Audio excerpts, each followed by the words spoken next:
Good day, folks. Derek, that ADU guy here, on site with Bigum and his remodel of this 2-1. It's actually a triplex. We're not going to call it an ADU, but it's very similar. He's redoing the whole place, pulled all the cabinets out, redid a bunch of drywall, new flooring, new appliances. Bigum, tell us what you got going on here. Basically, it's just kind of a full rehab on a 2-1 that we're looking to get back on the market soon. Okay, walk us through what you've done so far, maybe in like 60 seconds. Basically, we redid some of the lighting, put in new cabinetry. We're going to work on some countertops this afternoon. You're doing the granite countertops yourself? Isn't that really hard? No, it's actually pretty easy. Borrow a saw from Derek. Cool, cool. And then what do we have for flooring in here?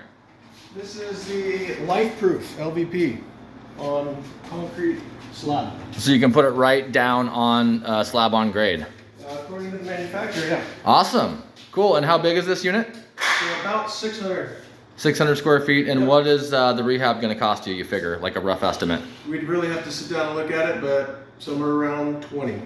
Okay, around 20K to fully bring this 2-1 back to life. Like he said, there's all new LVP flooring throughout. He went with a nice bright white semi-gloss on everything. Here's Warren. Warren's in here working as well. Here's the second bedroom out onto a nice little patio. Washer and dryer are going in here. Bathroom's fully redone. It looks like they're reusing the vanity and maybe the tub, but a new surround, new fixtures. Mini split HVAC system. This looks like maybe an 18,000 BTU unit.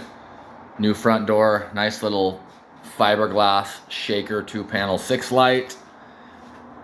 And clear alder shaker cabinets. Stainless steel appliances. And this remodel I think has taken him about 2 months as him and his dad work on it outside of their real jobs. Hope everybody's having a good day. You can like and subscribe if this brings you any value, but more than anything, start planning your ADU or triplex remodel today.